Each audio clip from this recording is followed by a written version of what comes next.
Welcome to another show, ladies and gentlemen. Thank you for joining me. So, Tyler Perry has apparently made women very upset. It is apparent that what he said has got their panties in a twist. I don't know what he said that was so bad, but it's like he gave them all atomic wedgies with what he said. It's like he just he collectively gave high earning women an atomic wedgie. You know what an atomic wedgie is? You pull the underwear up over their heads. That's what he collectively did to women. I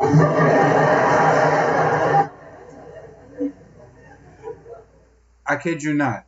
I heard a statement that a woman made with regard to what he said, and I was just like, I was blown away because I tried to make sense of what she was saying, and it was just so ridiculous that you know when you try to make sense of something that is just complete nonsense and you can't, you're like, but why did this person say this? For the love of Jesus Christ, why would this woman say this? And I cannot make hide or hair of it. It makes no sense. And you like start pulling your hair because it makes no sense.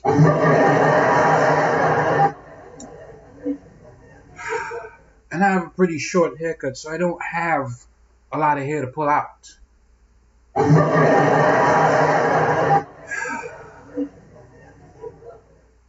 For proper context, I am going to play what he said again, and then I'll play what the woman said. Let's see if we can find out why it is that she's so upset, why she said these things, and again, register in our minds what he's saying that was so reprehensible that she would make these comments. I'm kind of putting the cart before the horse when I say reprehensible. Obviously, you know that what she said was pretty bad. But let's hear what she had to say, and, we'll deal with that when we get there. But first, let's deal with Tyler, right? What he said, I did not have a problem with. I already said that. But let's play it again, simply for context. It's not that long. A lot of women, especially black women, and I might get in trouble for saying this, but I will.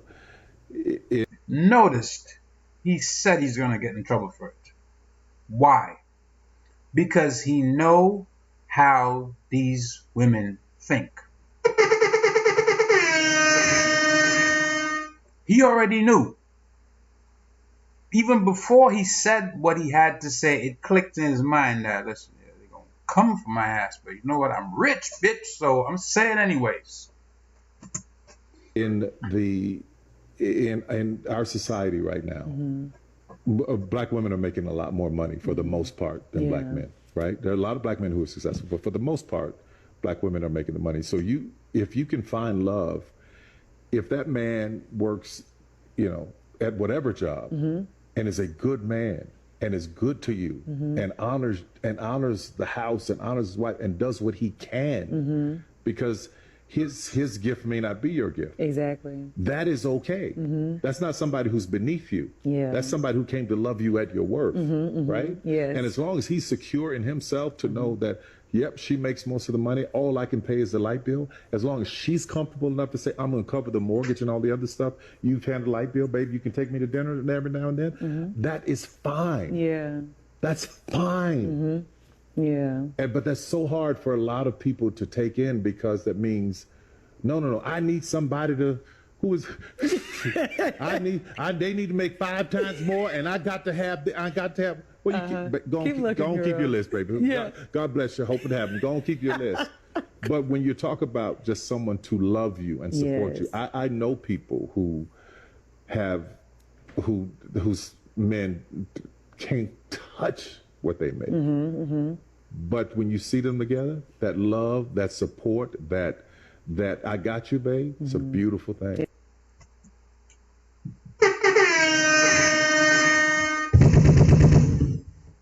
So kudos to Tyler Perry for making that statement. And obviously, any man that falls within that category, which is obviously probably a small subset of men, any man that falls within that category, you're hella lucky, right? But that is what he said. And apparently, women in general, I don't know how many specifically, I don't have any data on that. This is pretty recent. But a lot of people had a big problem. One person that seemed to have the biggest problem and said some pretty reprehensible things is Cynthia G. I'm going to play what she said now so you can hear it for yourself. Let's check it out. So, this person on screen is Cynthia G.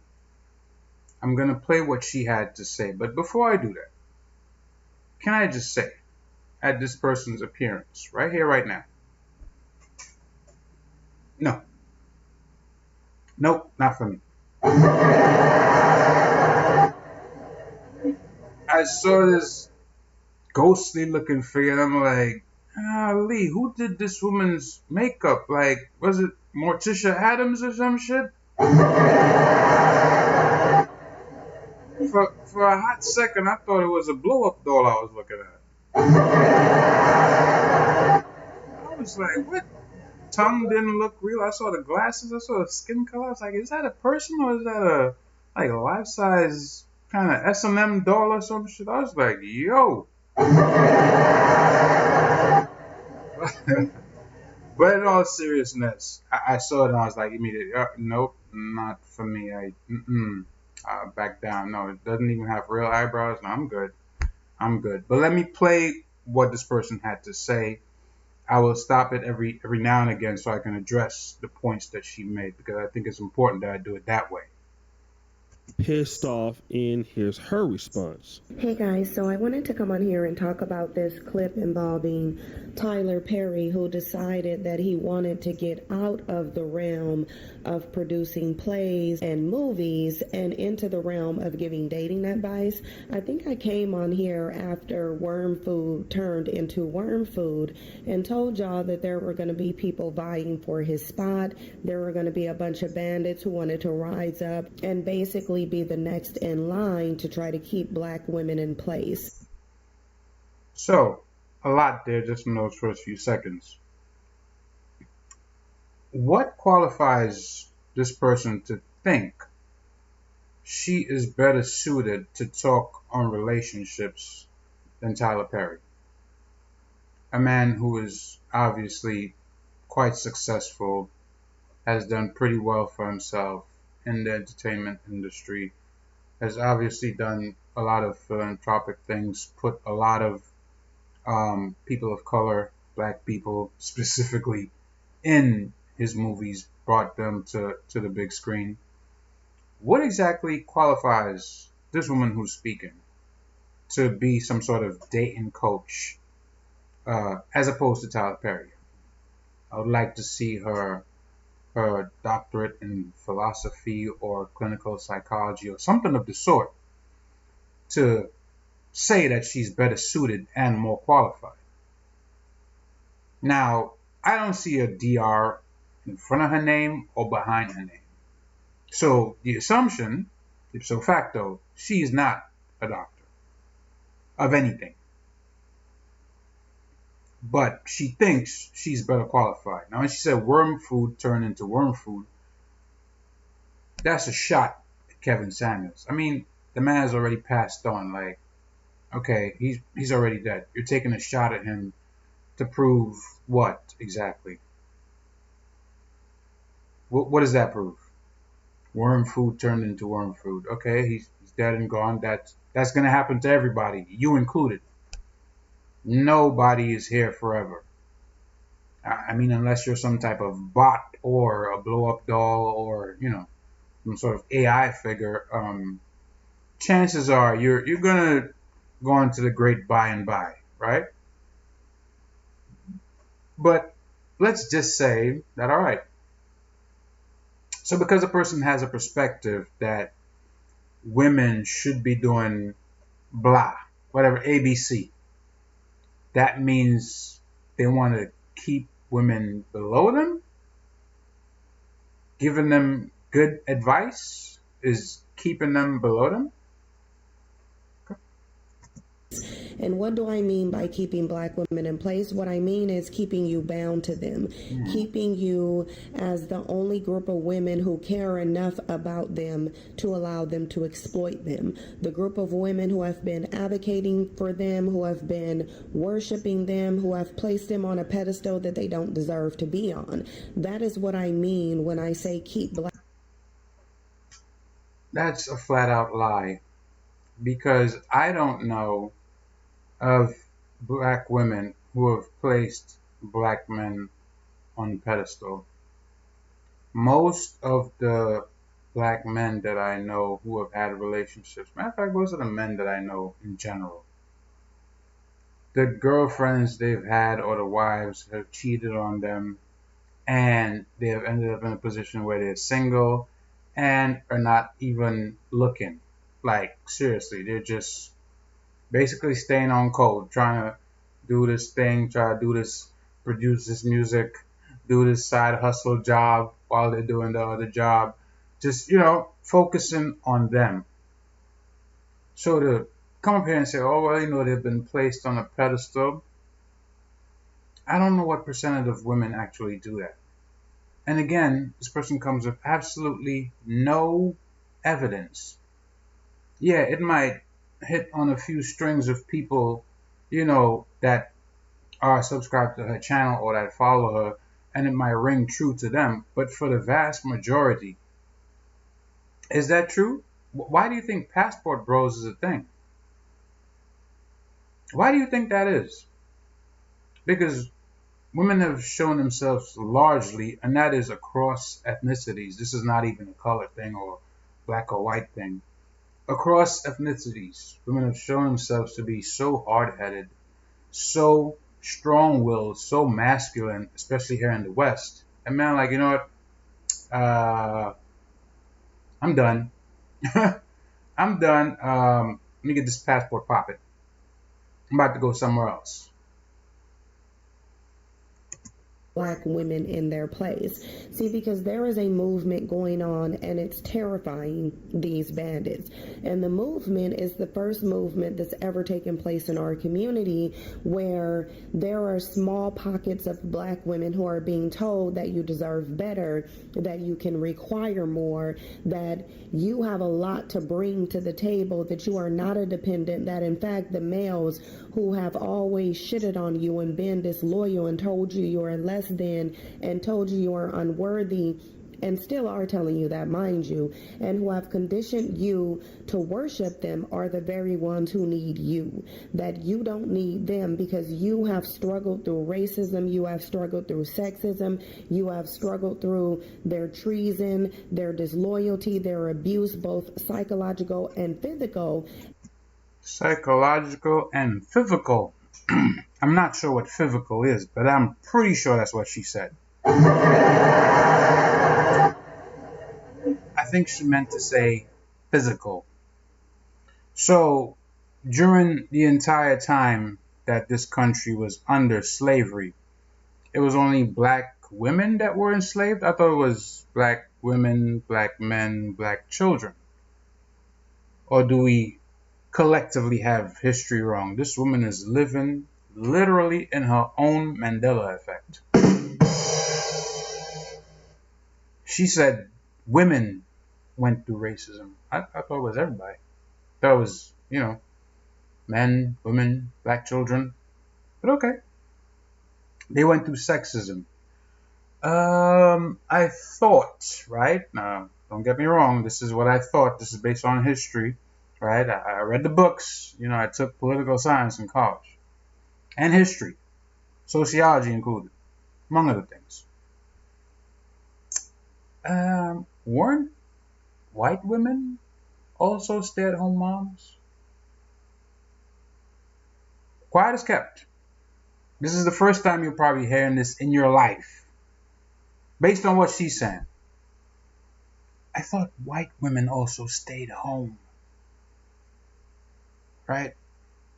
Until they ended up getting into the workforce because all the men went away to war. So, the women had to take the jobs.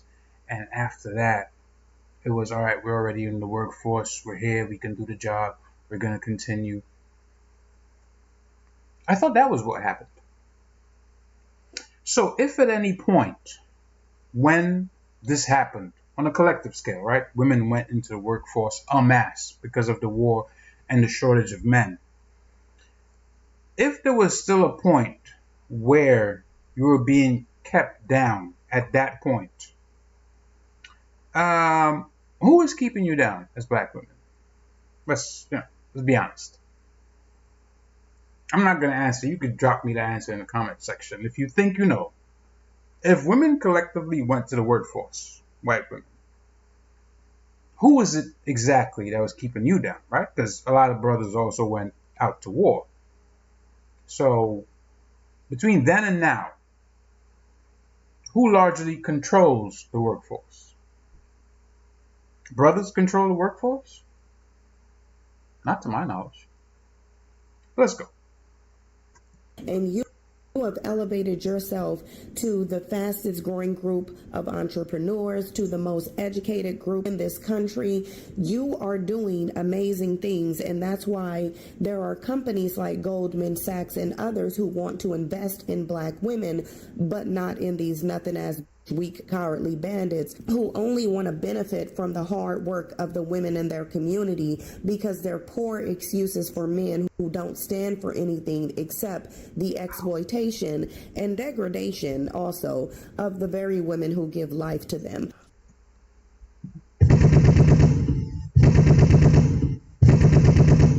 Wow. That was a lot of shots. Damn. Luckily, I'm like John Wick. I got my bulletproof suit on. So, that was a lot to unpack. Nothing, good for nothing, no good men. That's what she says about black men.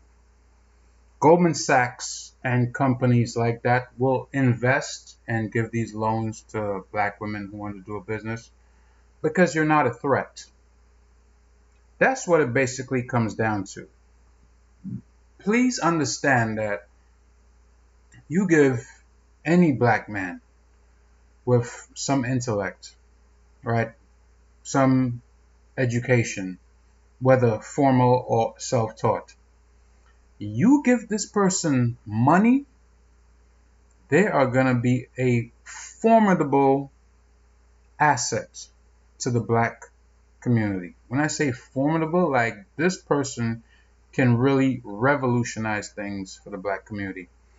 That is not true for black women. Most of the inventions that I've seen young black boys come up with, and that's not just in America. Most of the inventions that I've seen, it's from, some of them are from boys in Africa.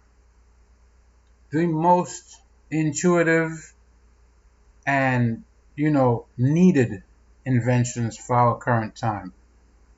You think Goldman Sachs, who, let's be honest, let's not be facetious, would have knowledge of this young man's invention, would say, hey, we need this.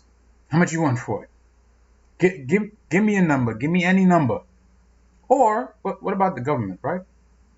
Government, they like taking stuff and just shelving it so they could keep on, giving money to their friends at different companies, the oil companies, etc.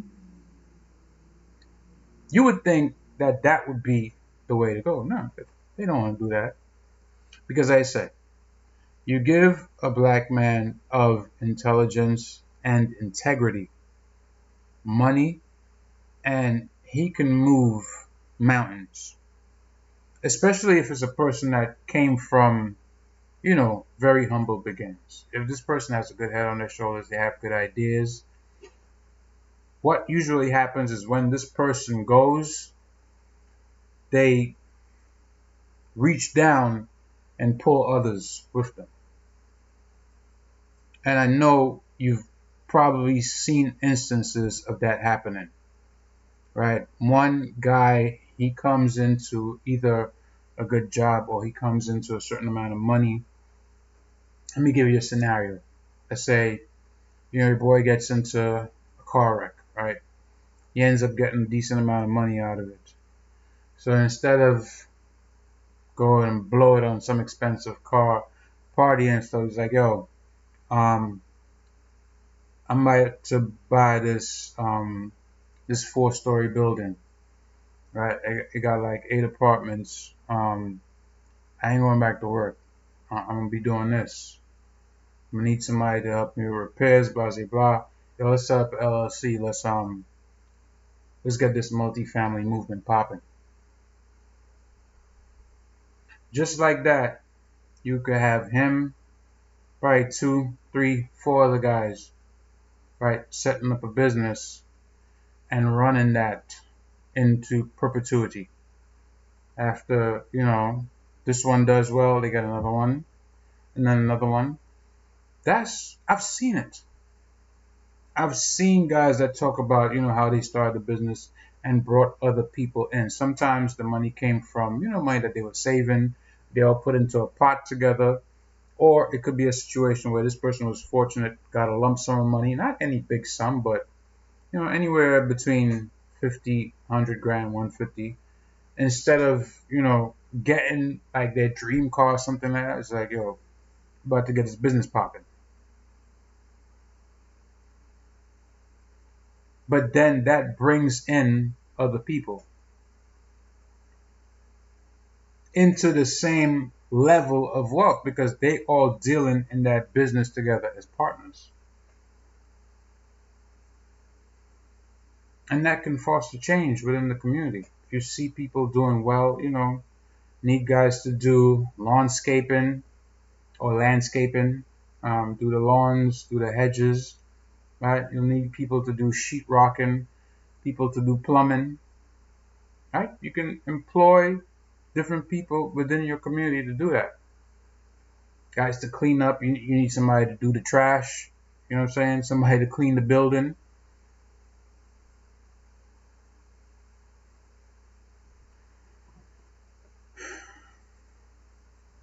I have a job. I wasn't going to bring this up, but I have a job that I go to at 4 a.m. It starts at 4. It's myself, there's another brother Kev, another brother Mike. There's another brother Lewis. He's not black. He's Cuban and Puerto Rican, but he might as well be black. You know what I mean? So the 4 of us, we have to be at this job at 4 o'clock in the morning, right? Which is like nothing o'clock because there's barely anybody out at that time, except crackheads for the most part, and people that's going to work at that time, which is very few. But that means waking up, 2:45, 3 o'clock in the morning, getting yourself ready, getting to this job to do mostly manual and physical labor. 9 times out of 10, we're there until maybe 9, 10 o'clock if there's a lot of work to do without taking a break. So you're talking about being up from, let's say, 3 to 10. On your feet, 7 hours. You think we're doing this to hold some woman down in our community, to keep them back?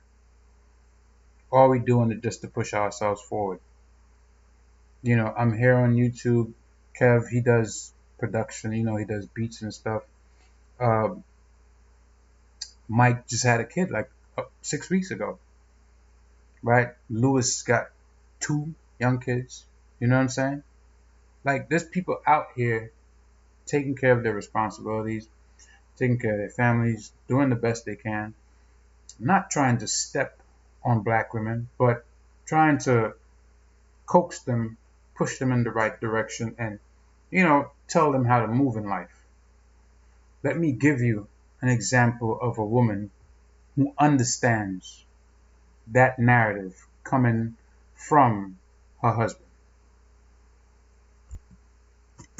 Here's a list of things my husband will not let me do because he's trying to protect me. 1, he will not let me stop on the side of the road to help somebody if he's not in the car with me to discern if that's a safe situation or not. 2, he will not let me pump gas at night if I'm alone. No.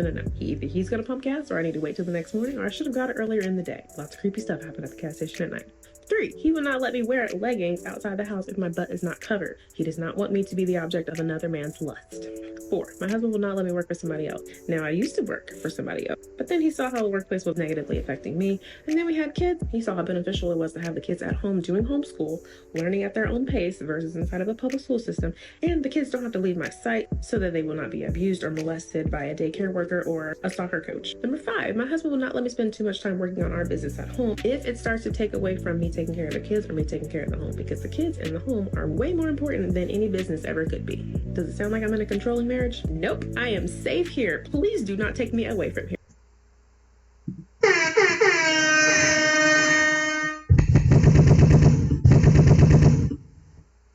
Kudos to that woman.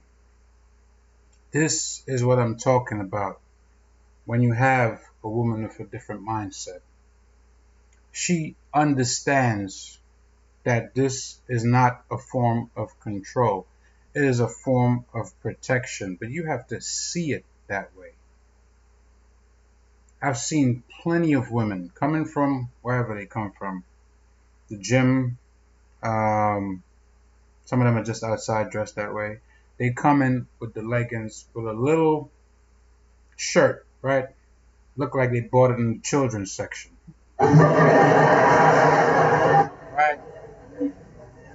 Racks are like 2 huge melons, butt looking like they just got a BBL, fresh out of DR. That's how they come, they go into the store, they walk around, and they're like. On the other side of that, I see women that have the leggings, right? But they have like this big shirt with the giant belt buckle, right? The shirt has like the long piece. It looked like, honestly, some of them be looking like they took their man's like dress shirt and just converted it into something that they can wear outside, just so they can wear the leggings but wear a long shirt with it. They have like the sleeves, rolled up in the cuff, the nice big belt with the gold buckle. And guess what? They still look hella good, right? Because if you have a nice body and you put on something like that, of course it's casual, even if you have a dress shirt on, you have leggings and sneakers, maybe flats on, you look good and your ass is covered. Nobody has to see whether you have drawers on or you might not have, or you have a thong or whatever it is under there, right? And I always notice this distinction for myself. Pumping gas at night? Come on now. If you spent any time online, you've heard all the stories about the kind of crazy stuff that goes down at the gas station. It goes without saying. It's a bad idea.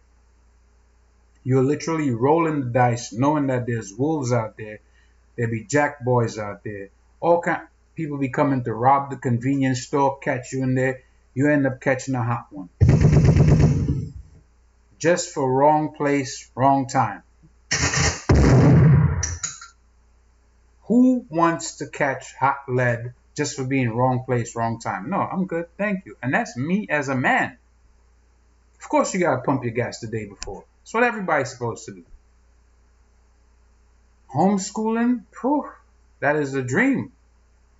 That is the dream. If you can have your kids at home, out of the claws of the Department of Education system, that is just a brain drain and creating drones for corporate America. Of course, that would be wonderful. Not everybody can do it, but if you can, great. But you see her mindset, and she's like, does it sound like I'm in a controlling relationship? No, thank you. I'm pretty good where I'm at. And she's 100% right. Compare what she said to what Cynthia G was talking about. Does this woman sound like her husband is trying to keep her down under his foot? Does he have his foot on her neck? No, she understands.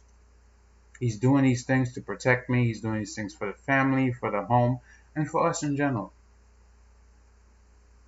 I'm telling you, man, the worst, that's the video I made, the worst mistake you can make as a man is to choose the wrong woman. Choose wisely. Ask a shitload of questions. Use my videos as reference. I don't care. Use it. Be like, hey, this guy was saying all these things. Is this that person you are? Or you don't like what he's saying? All right, peace. I'm out. And just walk away. Because that mindset is going to be the crux of your relationship. If you can have a woman with the right mindset that understands as the man, you're going to lead, you're going to tell her things, not in some sort of barbaric way, but in a way where she understands, all right, I'm trying to do, what's right for you, what's beneficial for you. I don't want guys bothering you when you're outside. Yeah, you got this big butt, so maybe you want to cover it up. Wear a long sweater if you're going to wear this, or tie the sweater around your waist, whatever the case is. Right? But some women are just too hard-headed. They don't want to hear that. Anyways, that's the video. I don't even know how long I've been on here, but I think I done said enough. I done showed enough. And as usual, I left you with a woman at the end that has the proper mindset. And she can relate to what her husband is saying. She understands. She got the assignment. Anyways, subscribe to the channel. Like and share the content, and of course, drop me a comment. Until next time, I'm out. Peace.